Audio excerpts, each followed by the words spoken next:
This video is brought to you by Manscaped. Okay, so The Boys Season 3 Episode 5 is now out, and this legendary entry is packed with Easter eggs, hidden details, and callbacks to the comics. We last left the boys in Russia after they freed Soulja Boy from the clutches of his captors. After this episode, I think it's pretty clear he's gonna Superman that Homelander and possibly team up with the boys to take down the big bad in the show.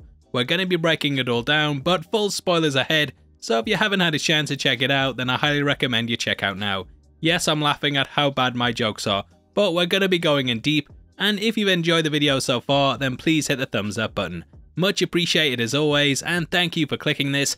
Now let's get into the boys. Now last week we talked about how the Russian plot plays on the one started in issue 11 of the source material. Though it diverted heavily from the comics and the mission to kill little Nina, it did end up dovetailing into the story of the legend, who explained the history of Vought to Huey. In the show he's played by Paul Reiser, who you might recognise from Stranger Things, and for being that damn punk Carter Burke in the movie Aliens, you damn chump. Now the show changes things up slightly from the comics, and in those he was a Stan Lee parody that wrote an illustrated comics for the Supes. This was a big PR move by the company to make them look like the good guys, whereas here he's the ex-VP of Vought, who was in charge of hero management. Because he's produced so many movies, I'm wondering if he's meant to be the Kevin Feige of this world, but let me know below exactly what you think. Now in the comics we learned why he was helping the boys, and he detailed the history of Vought to Huey after he killed the Blonnie Cock. He said that they'd been trying to get into the arms race for decades, and during the Second World War, they built planes for the army. They massively undercut all the other contractors, so they got major amounts of money from the government, but their planes malfunctioned a lot and often ended up killing the pilots. They then turned their hand to creating rifles, and during one of the big skirmishes, an entire platoon that used them was wiped out because they wouldn't fire. The soldiers ended up having their heads impaled on rifles, which the legend said showed the rifles had at least one use for them. Now after this, Vought ended up trying to push their Supes into the military, but as we've seen, they're highly defective due to their personality disorders. The comics actually had Vaught's plant in the White House, Vic the Veep, stop the army from interfering with 9/11, and this is where the Seven went in. The show had the plane crash scene play out, but in the comics, it's way more f***ed up, with the Seven actually causing it to crash into the Brooklyn Bridge, killing thousands there and everyone on board. The legend ended up supplying the boys with info on the Seven, and we learn why this was in the source material. Turns out that one of his sons was part of the platoon that got wiped out because of their rifles, and since then he's vowed to take down the company. We also discover that his other son was the Blonnie Cock, and the reason he held off telling Huey was because he wanted him to kill him first. Said he was a right which is also touched upon in the show when he says he hates his kids. Now we start off watching a recording of the Russians experimenting on Soulja Boy after his capture in Nicaragua. This starts off on the 8th of July 1986, and we can see from the timestamps that they torture him for several years. Eric Kripke and Jensen Ackles both worked together on the show Supernatural, and we can also see the date January 24th, which is the birthday of the latter's character Dean Winchester. They also talk about his high radiation levels, and though this wasn't shown in his entrance last week, the trailer actually changed out the sound effects to add the clicking that we typically get with a Geiger counter.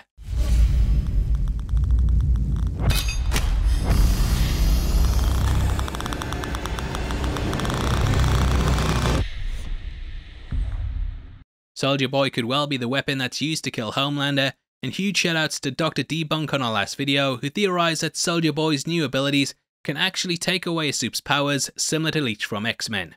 Eric Kripke talked about this in his Entertainment Weekly recaps, and said that radiation can wipe out the Soup's powers, so it might be something in the future that takes down Homelander and levels the playing field a bit more. These experiments are of course also riffing on the Winter Soldier ones that were carried out by Hydra on Bucky, in order for them to turn him into a weapon. Mother's Milk is watching this on an old-timely TV, and this mirrors him last week watching Soulja Boy on Solid Gold on a similar sort of set. You have the high points and low points in his career starting off both entries, and it's sort of like poetry, they rhyme. Now Soulja Boy killed a scientist experimenting on him, but he was gassed and then put on ice.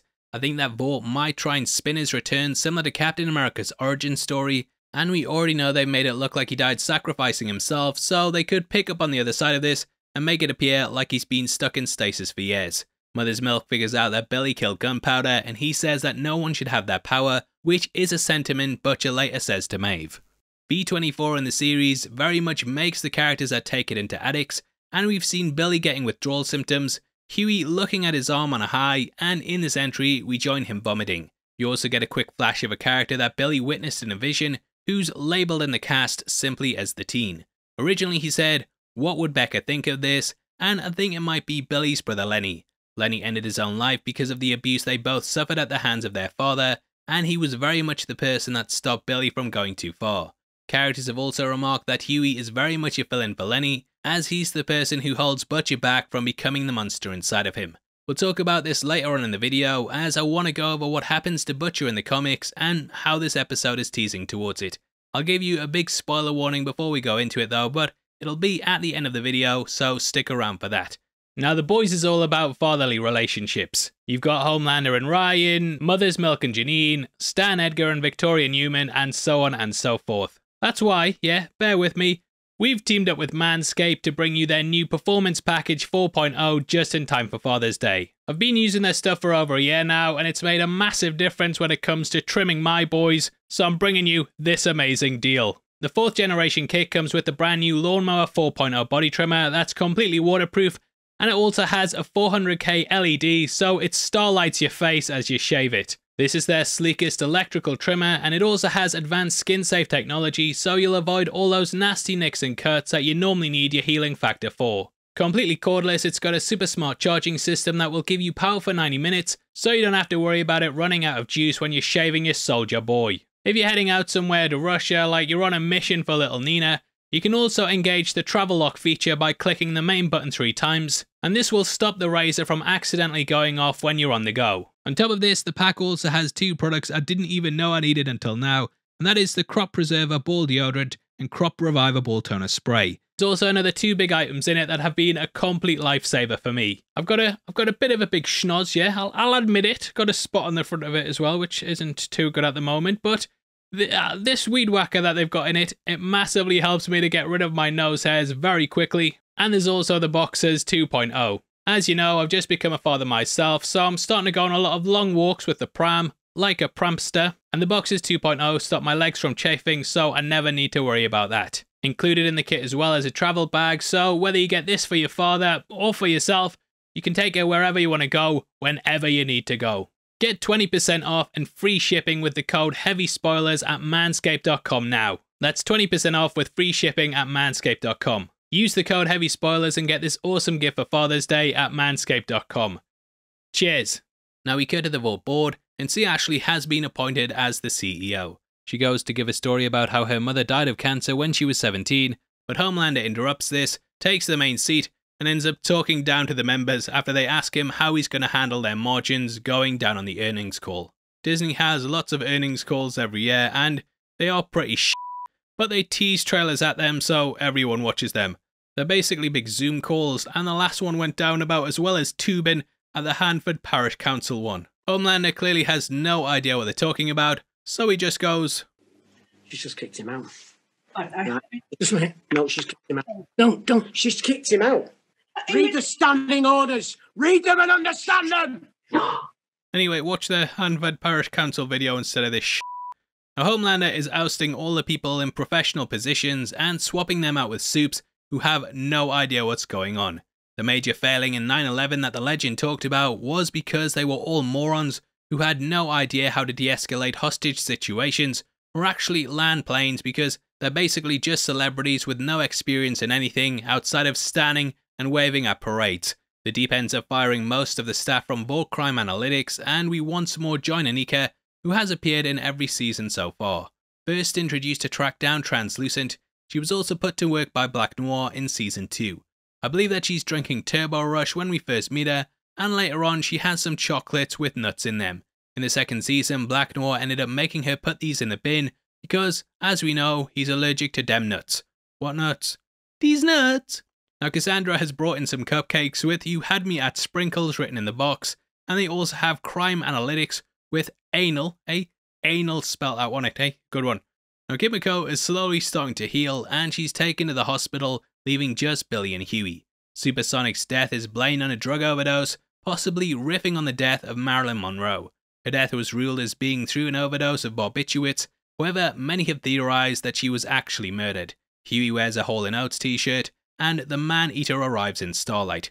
She says because he's used Compound V, he's out of touch, but they're out of time, and he offers her an almond joy, which is what Annika eats later on in the episode.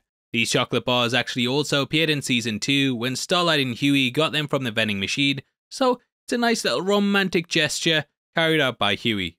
Black Noir is used to take Maeve down, and it is possible that these bars are getting dotted about to help when he inevitably comes for either Huey or Annie. He's now Homelander's weapon, and as we learned in episode 3, he did used to be normal, but the attack in Nicaragua severely scarred him and likely left him brain damaged. Season 2 showed us that Edgar had complete control over him, and now that Homelander has access to all the things he did, he fully controls the character.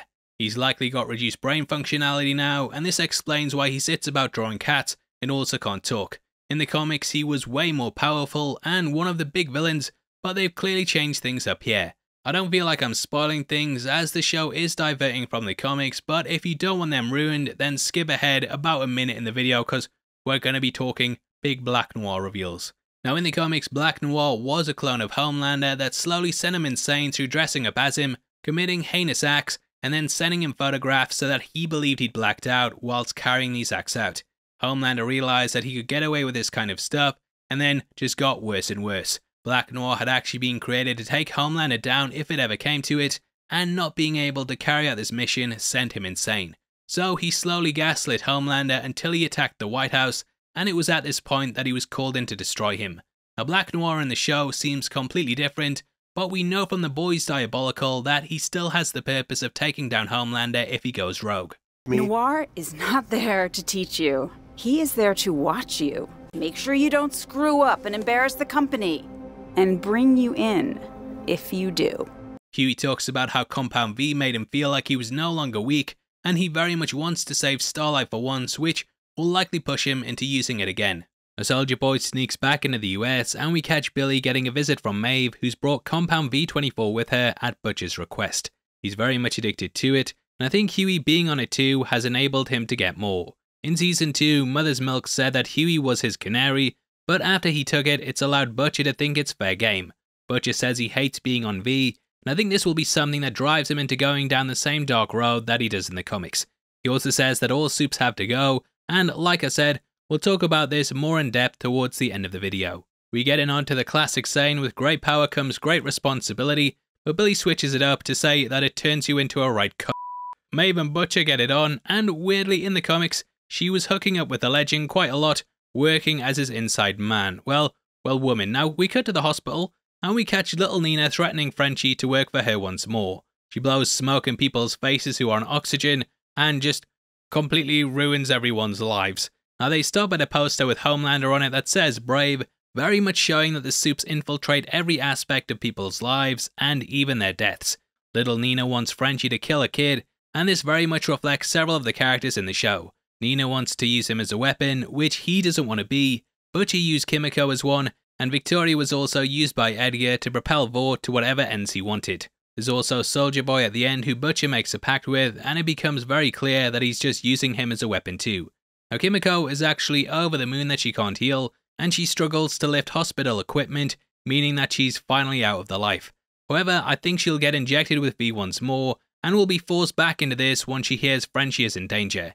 In the comics, little Nina was actually killed in Russia, so they are diverting quite heavily from that. Now we cut to Starlight confronting A-Train, who denies snitching on Supersonic, but in Ashley's office we get it confirmed that he did. A-Train is obviously on his way out due to his inability to use his powers, and thus he's been trying whatever he can to keep himself relevant. This led him into the Turbo Rush ad, snitching on Supersonic, and it later makes him want to work alongside a racist soup so that they can create some positive PR. Inside Ashley's office, she gets a bouquet from Senator Lindsey Graham, and similar to Edgar, she's dipping her toes into politics to benefit the company.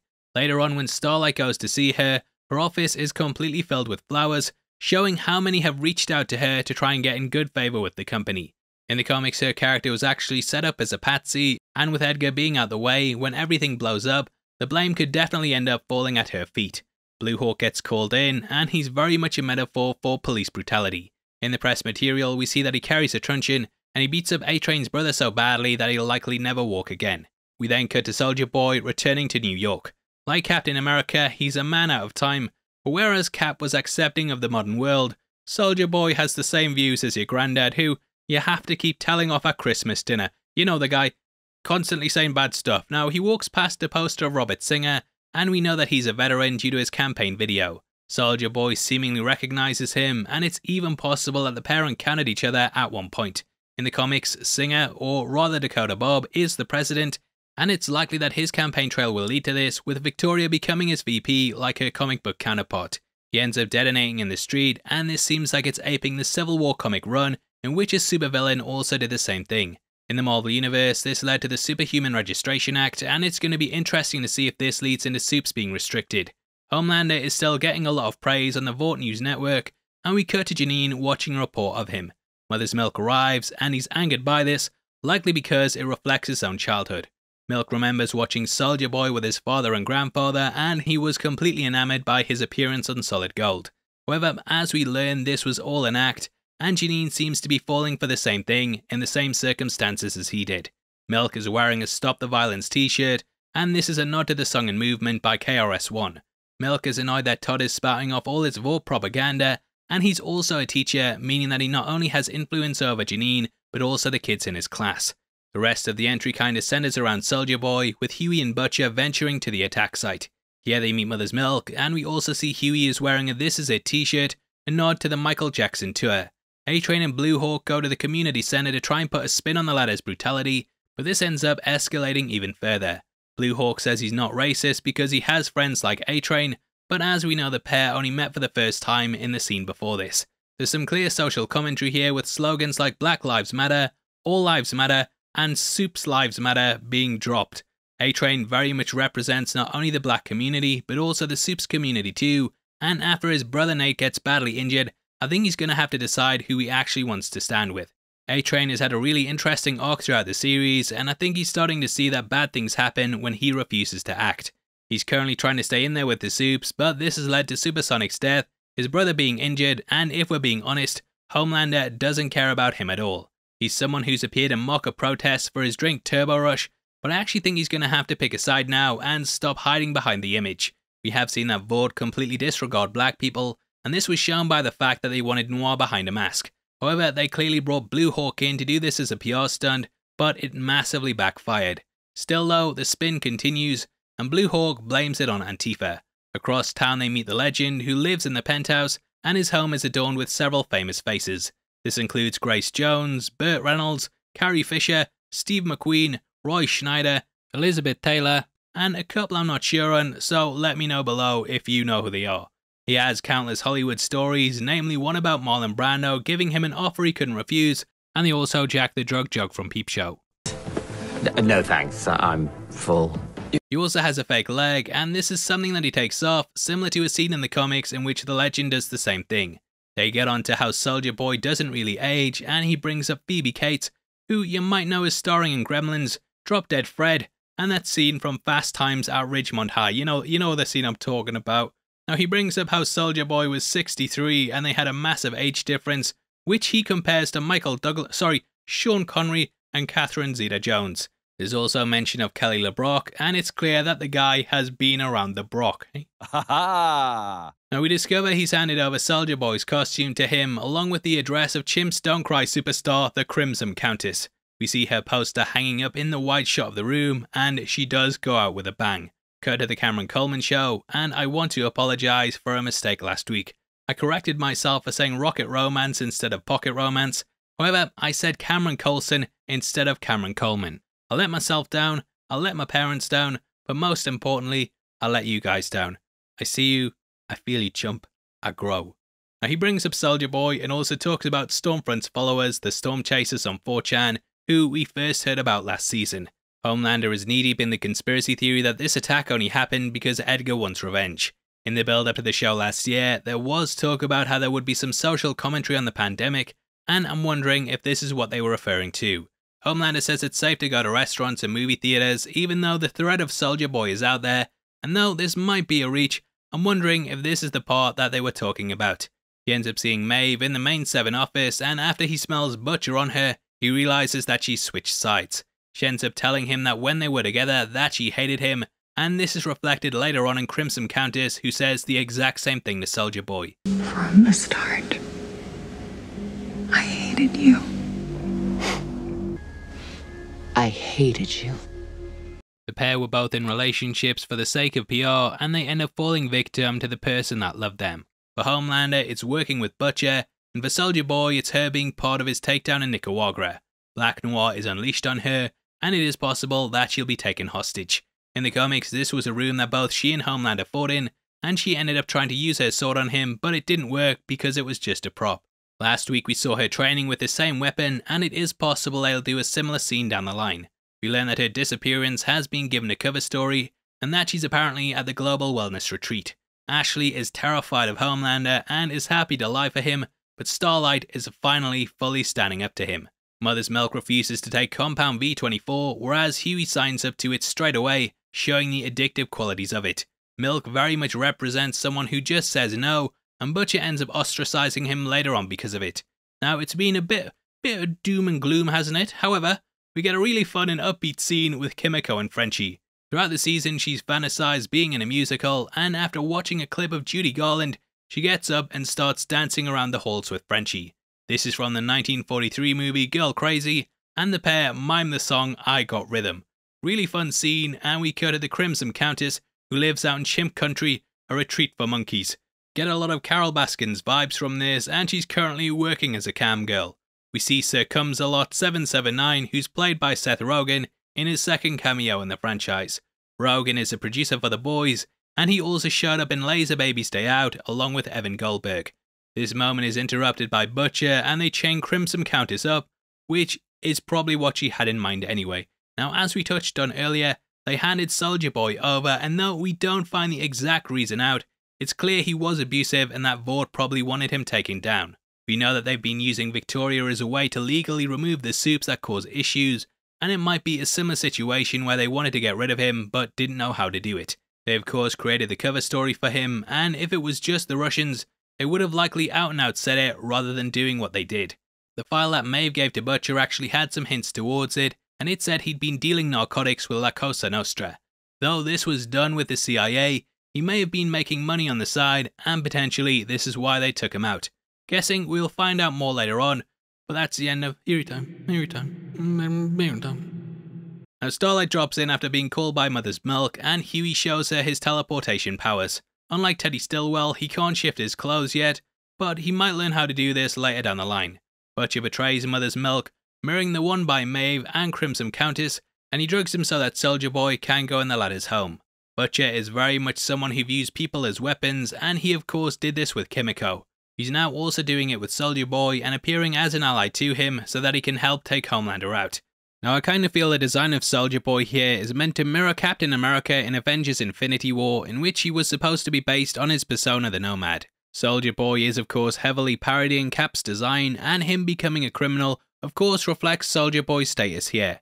They show that he doesn't mind turning against those that he views as being on the wrong side, mimicking the Civil War storyline that led to him going on the run. Soulja Boy kills the Crimson Countess, and he walks out the fire, which is when Huey stops Starlight from attacking him.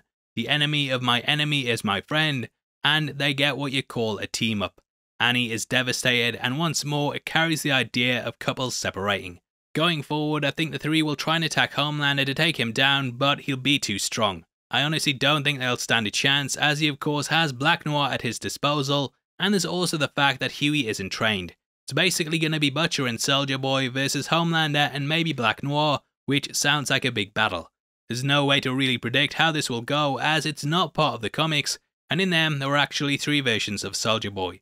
The first was about during the Second World War, but he and the second one were killed. The third one was Homelander's love at one point, and he was a bit of a moron who also got killed as well. So really no way to guess how it's gonna go, but what I am sure of is how much I loved this episode. This was my favourite of the season so far, and there were so many big moments in it. I feel the show just keeps getting better and better every week, and the quality of it is constantly improving on what's come before. Really brilliant entry, and we also had it announced in the week that Season 4 is coming very soon as well. I'm hyped, and I'm glad we're going to be getting more of The Boys, as it's such a great series. Now as I promised, I thought we'd talk about the teasers that they're giving towards Butcher. Full spoilers ahead for the ending of the comics, but if you watched up until this point, I really appreciate you, thank you, and I'll see you next Friday. Now in the source material, we discover that Butcher continues his quest to wipe out all Compound V on Earth, and this leads to him tackling those that it's still inside of, namely The Boys. We've seen in the show that the effects of it last way longer than 24 hours, so there is potential that it might become something permanent in the characters. This could lead to him trying to kill the boys come the end of the series, and in the comics he wiped out Mallory, Kimiko, Mother's Milk and Frenchie. He built a device to kill all the soup similar to the one that little Nina had, but Huey managed to stop him. We learned that just in the same way Lenny held him back from going off the deep end, that Huey had too, and subconsciously Butcher wanted him to defeat him. The ending was pretty sad, with Butcher even smiling as he died. I do think the episode really teased towards this eventual outcome, but let me know below exactly what you think. Also, let me know your thoughts on the episode, and as a thank you, you'll be entered into a competition that we're running right now, where we're giving away 3 copies of Everything Everywhere all at once on the 15th of July. All you have to do to be on the chance of winning is like the video, make sure you subscribe with notifications on, and drop a comment below with your thoughts on the episode. We pick the comments at random at the end of the month, and the winners of the last one are on screen right now, so if that's you, then message me on Twitter at HeavySpoilers. If you want something else to watch, then make sure you check out our theories video, which will be linked on screen right now. We talk about all the characters that could potentially kill Homelander, so definitely head over there right after this. With that out of the way, thanks for sticking through the video. I've been Paul, I'll see you next time. Take care, peace.